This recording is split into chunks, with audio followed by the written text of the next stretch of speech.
सभी भगवत प्रेमियों को हमारी राधे राधे। मानव जीवन का सर्वोत्कृष्ट फल सत्संग श्री भक्तमाल कथा के माध्यम से हमें मिलने जा रहा है। श्री भक्तमाल कथा के प्रधान श्रोता हमारे श्री प्रिया प्रीतम जी हैं।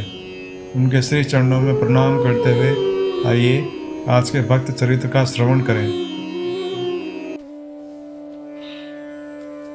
महादानी बलि किमात्मनानेन जहाति यो अंततः किम रिक्तः आरे स्वजनाक दस्युभिः किम जायया संस्कृति हेतुभूतयः मृत्यस्य गेहे किमि हायुषुः व्यः। भक्त श्रेष्ठ प्रहलाद के पुत्र विरोचन की पत्नी सुरोचना से दैत्य कुल की कीर्ति को अमर करने वाले उदार मना बलि का जन्म हुआ था। विरोचन के पश्चात ये ही दैत्येश्वर हुए। जब दुर्वासा ऋषि के शाप से इंद्र की स्त्री नष्ट हो गई, तब दैत्य दानवों की सेना लेकर बलि ने देवताओं पर चढ़ाई की और स्वर्ग पर पूरा अधिकार कर लिया। देवता पराजित होकर ब्रह्मा जी के पास गए। ब्रह्मा जी ने भगवान की स्तुति की। वे प्रभु प्रकट हुए और उन्होंने क्षीर सिंधु के मंथन का आदेश दिया। भगवान विष्णु की संपत्ति से इंद्र ने बलि से संधि कर ली। अमृत की प्राप्ति के लिए देवता एवं दैत्य दोनों ने मिलकर समुद्र का मंथन किया, परंतु सफलता तो सदा श्री हरि के चरणों में ही रहती है। भगवान का आश्रय लेने के कारण देवताओं को अमृत मिला और भगवान से विमुख दैत्य उससे वंचित ही रहे। भगवान ने मोहिनी रूप धारण करके क्षीर समुद्र से निकले अमृत कलश को, जिसे दैत्यों ने छीन लिया था, ले लिया और युक्ति पूर्वक देवताओं को अमृत पिला दिया। इस भेद के प्रकट होने पर दैत्य बहुत ही क्रुद्ध हुए। देवताओं एवं दैत्यों में बड़ा भयंकर युद्ध छिड़ गया। भगवान की कृपा देवताओं पर थी, अतः उनको विजय होना ही था। दैत्य पराजित हुए, बहुत से मारे गए। स्वयं दैत्यराज बलि युद्ध भूमि में वज्र द्वारा मारे गए थे। बचे हुए दैत्यों ने बलि तथा दूसरे सभी अपने पक्ष के सैनिकों को के मृत या घायल शरीर को उठा लिया और वे उन्हें अस्ताचल पर्वत पर ले गए। वहाँ दैत्य गुरु शुक्राचार्य जी ने अपनी संजीवनी विद्या से सभी मृत दैत्यों को जीवित कर दिया। बलि पहले से ही ब्राह्मणों के परम भक्त थे, अब तो आचार्य शुक्र ने उन्हें जीवन ही दिया था। वे सब प्रकार से गुरु एवं विप्रों की सेवा में लग गए। उनकी निश्चल सेवा से आचार्य बड़े ही प्रसन्न हुए। शुक्राचार्य जी ने बलि से यज्ञ कराना प्रारंभ किया। उस विश्वजित यज्ञ के संपूर्ण होने पर संतुष्ट हुए अग्नि ने प्रकट होकर बलि को घोड़ों से जुता रथ, दिव्य धनुष, अक्षय त्रोण एवं अभेद्य कवच प्रदान किए। आचार्य की आज्ञा से उनको प्रणाम करके बलि उस रथ पर सवार हुए और उन्होंने स्वर्ग पर चढ़ाई कर दी। इस बार उनका तेज असह्य था। देवगुरु बृहस्पति के आदेश से देवता बिना युद्ध किए ही स्वर्ग छोड़कर भाग गए।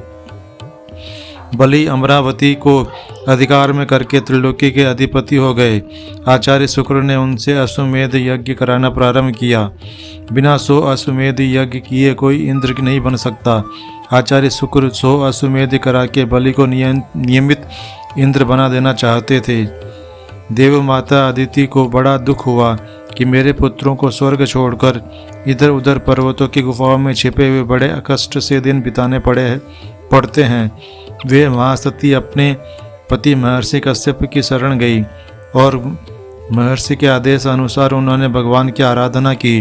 भगवान ने दर्शन देकर देव माता को बताया, माता, जिस पर देवता तथा ब्राह्मण प्रसन्न हो, जो धर्म पर स्थिर हो, उसके विरुद्ध बल प्रयोग सफल नहीं होता। वहाँ तो विरोध करके कष्ट ही मिलता है। बलि धर्मात्मा और ब्राह्मणों के परम भक्त हैं। मैं भी उनका तिरस्कार नहीं कर सकता, किंतु मेरी आराधना कभी व्यर्थ नहीं जाती। मैं आपकी इच्छा किसी प्रकार अवश्य पूरी करूँगा। भगवान वामन रूप से देव माता अदिति के यहाँ पुत्र बनकर प्रकट हुए। महर्षि कश्यप ने ऋषियों के साथ उन वामन जी का यज्ञोपवीत संस्कार कराया।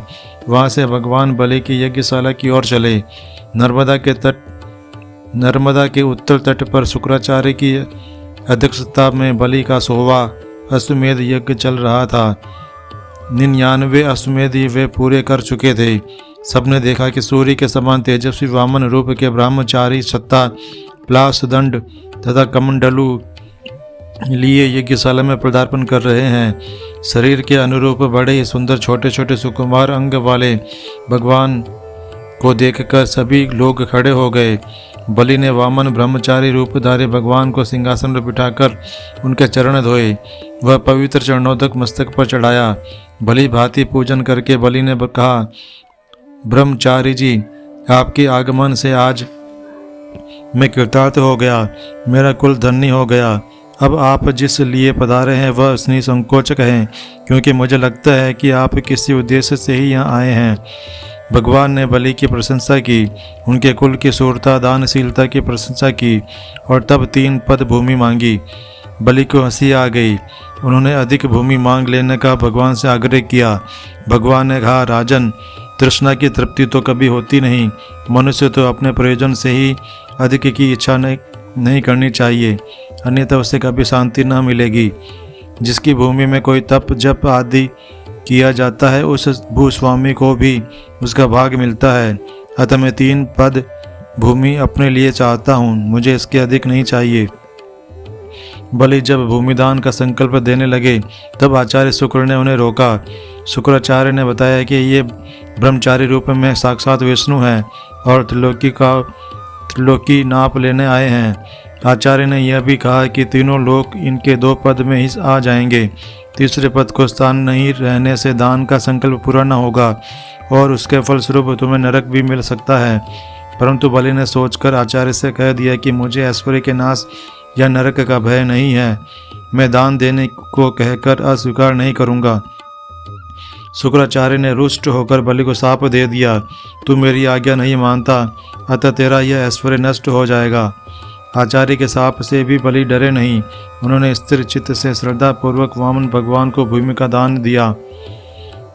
भूमि दान का संकल्प हो जाने पर वामन भगवान ने अपना रूप बढ़ाया। वे विराट रूप हो गए। उन्होंने 1 पद में समस्त पृथ्वी नाप ली और उनका दूसरा चरण ब्रह्मलोक तक पहुंचा गया।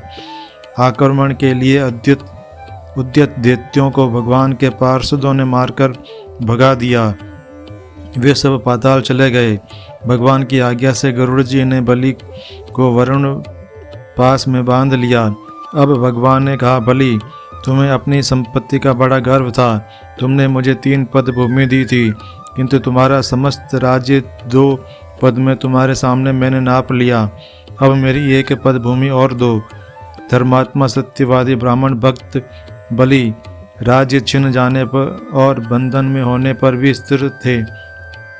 उन्हें तनिक भी दुख या क्षोभ नहीं हुआ था। उन्होंने नम्रता से कहा, भगवान, संपत्ति का स्वामी उस संपत्ति से बड़ा होता है। आपने 2 पद में मेरी राज्य ले लिया, अब 1 पद में मेरा शरीर ले लें। तीसरा पद और आप मेरे मस्तक पर रखें। बलि धन्य हो गए। भगवान ने तीसरा पद बलि के मस्तक पर रख दिया। भगवान ब्रह्मा यह सब देखकर स्वयं आए। यदि धर्मात्मा पुरुष बंधन में पड़े तो धर्म के आधार पर स्थित विश्व कैसे रहेगा। ब्रह्मा जी ने भगवान से प्रार्थना की, प्रभु, आपके चरणों में जो श्रद्धापूर्वक 1 चुल्लू जल और 2 और दुर्वा के कुछ अंकुर चढ़ाता है, वह भी संपूर्ण बंधनों से सदा के लिए छूट जाता है।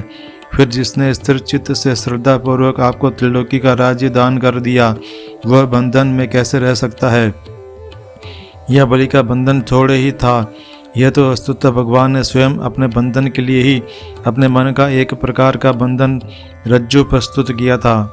भगवान ने ब्रह्मा जी की ओर देखा और फिर स्नेह से बलि की ओर देखते हुए वे बोले, ब्रह्मा जी, धर्म का फल ही है मुझे संतुष्ट करना। मैं प्रहलाद के इस धर्मात्मा पौत्र की परीक्षा ले रहा था। आप जानते ही हैं कि जो अपने आप को मुझे दे देता है, मैं भी अपने को उसे दे देता हूँ। इस बलि ने मुझे जीत लिया है। बेटा बलि, उठो, अब तुम अपने पितामह प्रहलाद के साथ सुतल में जाओ। उस सुतल का राज्य करो जिसके वैभव की तुलना में स्वर्ग किसी गणना में नहीं है। मैं स्वयं अब बराबर गदा लिए वहाँ सदा सर्वदा तुम्हारा द्वार पर उपस्थित रहूँगा। जो भी दैत्य दानव तुम्हारी आज्ञा नहीं मानेंगे, उन्हें मेरा चक्र दंड देगा। तुम्हें नित्य मेरे दर्शन होंगे। पुत्र, तुम्हें इंद्र ही तो होना था। मैं स्वयं तुम्हें अगले सावर्णी मनवंतर में इंद्र पद पर बैठाऊंगा। बलि के नेत्रों से अश्रु का प्रवाह चलने लगा। वे बोलने में असमर्थ हो गए। ये करुणा में प्रभु इतनी तुच्छ सेवा से द्रवित हो गए। वे संपूर्ण भुवनों के स्वामी अब दैत्यों के द्वार रक्षक बनेंगे।